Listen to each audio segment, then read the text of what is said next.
नमस्कार दोस्तों। शुक्रवार के दिन माता संतोषी का व्रत पूजन किया जाता है। इस पूजा के दौरान माता की आरती, पूजन तथा अंत में माता की कथा सुनी जाती है। आइए जानें शुक्रवार के दिन की जाने वाली संतोषी माता व्रत कथा। एक बुढ़िया थी, उसके 7 पुत्र थे। 6 कमाने वाले थे जबकि एक निकम्मा था। बुढ़िया 6 बेटों की रसोई बनाती, भोजन कराती और उनसे जो कुछ जूठन बचता वह 7वें को दे देती। एक दिन वह अपनी पत्नी से बोला, देखो मेरी माँ को मुझ पर कितना प्रेम है। वह बोली, क्यों नहीं, सबका जूठन जो तुमको खिलाती है। वह बोला, ऐसा नहीं हो सकता, मैं जब तक आँखों से ना देख लूँ मान नहीं सकता। बहू हंसकर बोली, देख लोगे तब तो मानोगे। कुछ दिन बाद त्योहार आया।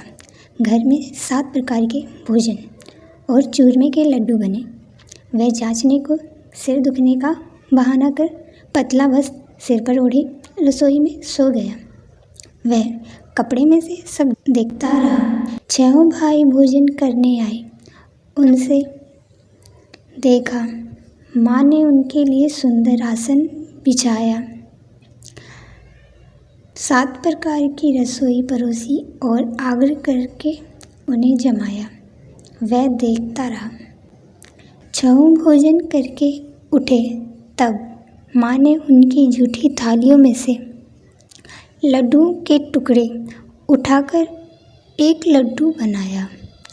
जूठन साफ कर बुढ़िया माँ ने उसे पुकारा, बेटा 6 भाई भोजन कर गए, अब तू ही बाकी है, उठ तो कब खाएगा। वह कहने लगा, माँ मुझे भोजन नहीं करना, मैं अब परदेश जा रहा हूँ। माँ ने कहा, कल जाता हो तो आज चला जा। वह बोला, हाँ आज ही जा रहा हूँ। यह कहकर वह घर से निकल गया। 7वें बेटे का परदेश जाना। चलते समय पत्नी की याद आ गई। वह गौशाला में कंडे उपले थाप रही थी। वहाँ जाकर बोला, हम जावे परदेश, आवेंगे कुछ काल, तुम रहियो संतोष से, धर्म अपनो पाल। वह बोली, जाओ पिया आनंद से, हमारो सोच हटाए, राम भरोसे हम रहें, ईश्वर तुम्हें सहाय। 2 निशानी आपन, देख धरु में धीर, सुधीमती हमारी, विसारियो रखियो मन गंभीर। वह बोला, मेरे पास तो कुछ नहीं, यह अंगूठी है सो ले और अपनी कुछ निशानी मुझे दे। वह बोली, मेरे पास क्या है, यह गोबर भरा हाथ है। यह कहकर उसकी पीठ पर गोबर के हाथ की थाप लगा दी। वह चल दिया। चलते चलते दूर देश पहुंचा। परदेश में नौकरी। वहाँ एक साहूकार की दुकान थी। वहाँ जाकर कहने लगा, भाई मुझे नौकरी पर रख लो। साहूकार को ज़रूरत थी, बोला, रह जा। लड़के ने पूछा, तनख्वाह क्या दोगे। साहूकार ने कहा, काम देखकर दाम मिलेंगे। साहूकार की नौकरी मिली। वह सुबह 7 बजे से 10 बजे तक नौकरी पर जाने लगा। कुछ दिनों में दुकान का सारा लेन देन, हिसाब किताब, ग्राहकों का माल बेचना, सारा काम करने लगा। साहूकार के साथ 7-8 नौकर थे। वह चक्कर खाने लगे, यह तो बहुत होशियार बन गया है। सेठ ने भी काम देखा और 3 महीने में ही आधे मुनाफे का हिस्सेदार बना लिया। वह कुछ वर्ष में ही नामी सेठ बन गया और मालिक सारा कारोबार उस पर छोड़कर चला गया। पति की अनुपस्थिति में सास का अत्याचार। इधर उसकी पत्नी को सास ससुर दुख देने लगे। सारी गृहस्थी का काम करा के उसे लकड़ी लेने जंगल भेजते।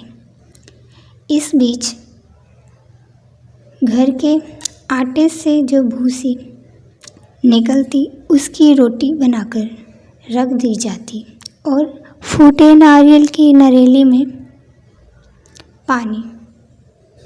एक दिन वह लकड़ी लेने जा रही थी। रास्ते में बहुत सी स्त्रियां संतोषी माता का व्रत करती दिखाई दी। संतोषी माता का व्रत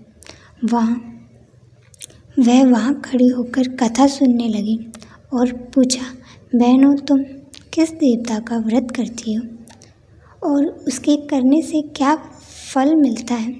यदि तुम इस व्रत का विधान मुझे समझाकर कहोगी तो मैं तुम्हारा बड़ा एहसान मानूंगी। तब उनमें से एक स्त्री बोली, सुनो, यह संतोषी माता का व्रत है। इसके करने से निर्धनता, दरिद्रता का नाश होता है और जो कुछ मन में कामना हो सब संतोषी माता की कृपा से पूरी होती है। तब उसने उससे व्रत की विधि पूछी। संतोषी माता व्रत विधि। वह भक्तिहीन स्त्री बोली, 1.25 आने का गुड़ चना, इच्छा हो तो 5.25 आने का लेना या 1.25 रुपये का भी सहूलियत के अनुसार लेना। बिना परेशानी और श्रद्धा व प्रेम से जितना भी बन पड़े 1.25 लेना। प्रत्येक शुक्रवार को निराहार रहकर कथा सुनना। इसके बीच कर्म टूटे नहीं। लगातार नियम पालन करना। सुनने वाला कोई ना मिले तो घी का दीपक जलाकर उसके आगे या जल के पात्र को सामने रखकर कथा कहना। जब कार्य सिद्ध ना हो नियम का पालन करना और कार्य सिद्ध हो जाने पर व्रत का उद्यापन करना। 3 मास में माता फल पूरा करती है।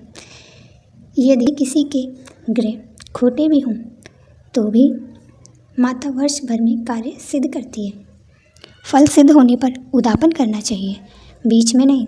उद्यापन में 2.5 सेर आटे का खाजा तथा इसी परिणाम से खीर तथा चने का साग करना। 8 लड़कों को भोजन कराना, जहाँ तक मिले देवर जेठ भाई बंधु के हों, ना मिले तो रिश्तेदारों और पास पड़ोसियों को बुलाना। उन्हें भोजन करा यथाशक्ति दक्षिणा दे। माता का नियम पूरा करना। उस दिन घर में खटाई न खाना। यह सुन बुढ़िया के लड़के की बहू चल दी। व्रत का प्रण करना और संतोषी का दर्शन देना। रास्ते में लकड़ी के बोझ को बेच दिया और उन पैसों से गुड़ चना ले माता के व्रत की तैयारी कर आगे चली और सामने मंदिर देखकर पूछने लगी, यह मंदिर किसका है? सब कहने लगे, संतोषी माता का मंदिर है। यह सुनकर माता के मंदिर में जाकर चरणों में लौटने लगी। दीन हो विनती करने लगी, माँ मैं निपट अज्ञानी हूँ, व्रत के कुछ भी नियम नहीं जानती हूँ। माँ मैं दुखी हूँ, हे माता माँ जगत जननी, मेरा दुख दूर कर, मैं तेरी शरण में आई हूँ। माता को दया आई। एक शुक्रवार बीता कि दूसरे को उसके पति का पत्र आया और तीसरे शुक्रवार को उसका भेजा हुआ पैसा आ पहुँचा। यह देख जेठ जेठानी मुँह सिकोड़ने लगे। लड़के ताने देने लगे। काकी के पास पत्र आने लगे, रुपए आने लगे। अब तो काकी की खातिर बढ़ेगी। बेचारी सरलता से कहती, भैया कागज़ आवे रुपया आवे, हम सबके लिए अच्छा है। ऐसा कहकर आंखों में आंसू भरकर संतोषी माता के मंदिर मातेश्वरी के चरण में गिरकर रोने लगी। माँ मैंने तुमसे पैसा कब मांगा है? मुझे पैसे से क्या काम है? मुझे तो अपना सुहाग से काम है। मैं तो अपने स्वामी के दर्शन मांगती हूँ। तब माता ने प्रसन्न होकर कहा, जा बेटी तेरा स्वामी आएगा। यह सुनकर खुशी से बावली होकर घर में जा काम करने लगी। अब संतोषी माँ विचार करने लगी, इस भोली पुत्री को मैंने कह तो दिया कि तेरा पति आएगा, लेकिन कैसे, वह तो इसे स्वप्न में भी याद नहीं करता। उसे याद दिलाने को मुझे ही जानना पड़ेगा। इस तरह माताजी उस बुढ़िया के बेटे के पास स्वप्न में प्रकट होकर कहने लगी, साहूकार के बेटे सो रहा है या जागता है? वह कहने लगा, माता सोता भी नहीं जागता भी नहीं हूँ, कहो क्या आ गया है? माँ कहने लगी, तेरे घर बार कुछ है कि नहीं? वह बोला, मेरे पास सब कुछ है, माँ बाप है, बहू है, क्या कमी है? माँ बोली, भोले पुत्र तेरी बहू घोर कष्ट उठा रही है, तेरे माँ बाप उसे परेशानी दे रहे हैं, वह तेरे लिए तरस रही है, तो उसकी सुध ले। वह बोला, हाँ माता जी, यह तो मालूम है, परंतु जाऊँ तो कैसे? परदेश की बात है, लेन देन का कोई हिसाब नहीं, कोई जाने का रास्ता नहीं आता, कैसे चला जाऊँ? माँ कहने लगी, मेरी बात मान, सवेरे नहा धोकर संतोषी माता का नाम ले, घी का दीपक जला, दंडवत कर दुकान पर जा बैठ। देखते देखते सारा लेन देन चुक जाएगा, जमा का माल बिक जाएगा, सांझ होते होते धन का भारी ढेर लग जाएगा। अब बूढ़े की बात मानकर वह नहा धोकर संतोषी माता को दंडवत कर घी का दीपक जला दुकान पर जा बैठा। थोड़ी देर में देने वाले रुपए लाने लगे, लेने वाले हिसाब लेने लगे। कोठे में भरे सामान के खरीदार नगद दाम दे सौदा करने लगे। शाम तक धन का भारी ढेर लग गया। मन में माता का नाम ले चमत्कार देख प्रसन्न हो घर ले जाने के वास्ते गहना कपड़ा सामान खरीदने लगा। यहाँ काम से निपट तुरंत घर को रवाना हुआ। उधर उसकी पत्नी जंगल में लकड़ी लेने जाती है। लौटते वक्त माताजी के मंदिर में विश्राम करती है। वह तो उसके प्रतिदिन रुकने का जो स्थान ठहरा। धूल उड़ती देख वह माता से पूछती है, हे माता, यह धूल कैसे उड़ रही है? माता कहती है, हे पुत्री, तेरा पति आ रहा है। अब तू ऐसा कर, लकड़ियों के 3 बोझ बना ले, एक नदी के किनारे रख और दूसरा मेरे मंदिर पर व तीसरा अपने सिर पर। तेरे पति को लकड़ियों का गट्ठर देख मोह पैदा होगा। वह यहाँ रुकेगा, नाश्ता पानी खाकर माँ से मिलने जाएगा। तब तू उठाकर जाना और चौक में गट्ठर डालकर जोर से आवाज़ लगाना, लो सासू जी, लकड़ियों का गट्ठर लो, भूसी की रोटी दो, नारियल के खेपड़े में पानी दो। आज मेहमान कौन आया है? माता जी से बहुत अच्छा कहकर वह प्रसन्न मन से लकड़ियों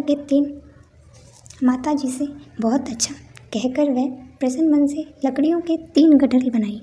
एक नदी के किनारे पर और एक माता जी के मंदिर पर रखा। इतने में मुसाफिर आ पहुंचा। सूखी लकड़ी देख उसकी इच्छा उत्पन्न हुई कि हम यहीं पर विश्राम करें और भोजन बनाकर खा पीकर गांव जाएं। इसी तरह रुककर भोजन बना विश्राम करके गांव को गया। सबसे प्रेम से मिला। उसी समय सिर पर लकड़ी का गट्ठर लिए वह उतावली सी आती है। लकड़ियों का भारी बोझ आंगन में डालकर जोर से 3 आवाज़ देती, लो सासू जी, लकड़ियों का गट्ठर लो, भूसी की रोटी दो, आज मेहमान कौन आया है? यह सुनकर उसकी सास बाहर आकर अपने दिए हुए कष्टों को भूलते हुए कहती है, बहू, ऐसा क्यों कहती हो? तेरा मालिक ही तो आया है। आ बैठ, मीठा भात खा, भोजन कर, कपड़े गहने पहन। उसकी आवाज़ सुन उसका पति बाहर आता है। अंगूठी देख व्याकुल हो जाता है। माँ से पूछता है, माँ, यहाँ कौन है? माँ बोली, बेटा, यह तेरी बहू है। जब से तू गया है तब से सारे गांव में भटकती फिरती है। घर का काम काज कुछ करती नहीं, 4 पहर आकर खा जाती है। वह बोला, ठीक है माँ, मैंने इसे भी देखा है और तुम्हें भी। अब दूसरे घर की चाबी दो, उसमें रहूँगा। माँ बोली, ठीक है, जैसी तेरी मर्ज़ी। तब वह दूसरे मकान की तीसरी मंजिल का कमरा खोला, सारा सामान जमाया। एक दिन में राजा के महल जैसा ठाट बाट बन गया। अब क्या था, बहुत सुख भोगने लगी। इतने में शुक्रवार आया। शुक्रवार के व्रत उद्यापन में हुई भूल किया खटाई का इस्तेमाल।